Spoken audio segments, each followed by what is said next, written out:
Apple has created some incredible products over the years. But is the iPhone 17 the last of its kind? The iPhone 17 may just be the most exciting iPhone in years. With its new capture button, updated design and display, bigger battery, and faster chip. It's looking like a pretty big upgrade from the 16 series. But what if this is the last time Apple truly innovates with the iPhone? Here's why the iPhone 17 might be the last great iPhone. Welcome back to the channel. If you want to stay up to date with all the latest Apple news, make sure to subscribe so you don't miss another episode. There are several reasons to believe that the iPhone 17 will be the last true innovation for Apple's most popular product. The first reason is the capture button.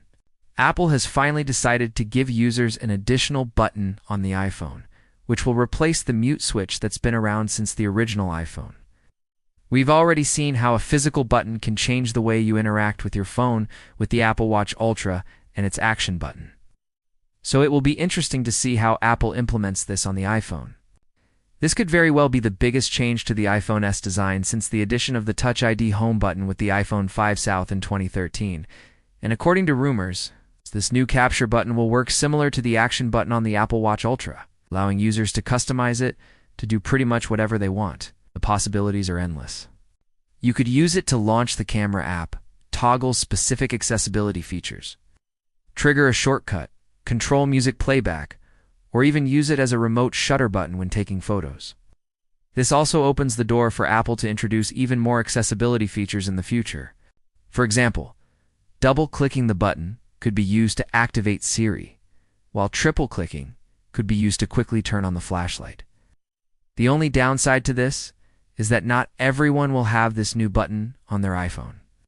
The iPhone 17 Pro models will be the only ones to get this new capture button, leaving the standard iPhone 17 models with 3 buttons, just like before. So if you want this new capture button, you'll have to pay extra.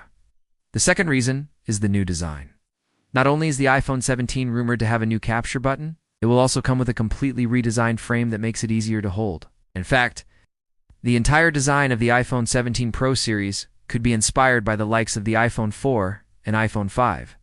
According to leaker TechRev, the iPhone 17 Pro will have flatter edges than the iPhone 16 Pro. It's making it easier to hold and grip while also being more comfortable to use with one hand.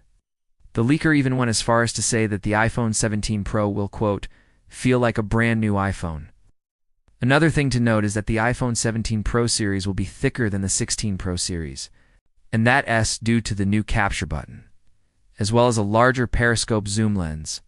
Personally, I'm really excited to see how the new design will look in real life, and I'm glad that Apple is making some changes to the Pro model, because let us face it, the iPhone 16 Pro was by far the most uncomfortable iPhone to use in recent years.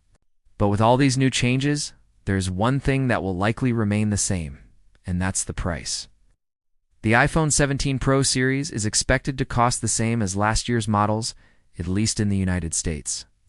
However, prices could increase outside of the US due to currency exchange rates. If you're wondering why I haven't mentioned the iPhone 17 as a potential supercycle device, it's because I simply don't think Apple will do that anymore.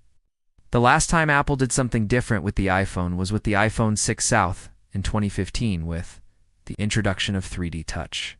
Since then, Apple hasn't really done anything groundbreaking with the iPhone other than introducing the notch and later the dynamic island, which isn't even exclusive to iPhones. Instead, Apple has focused on improving the camera's performance and battery life each year with minor design tweaks. So, I think it's safe to assume that the iPhone 17 will be the last supercycle iPhone.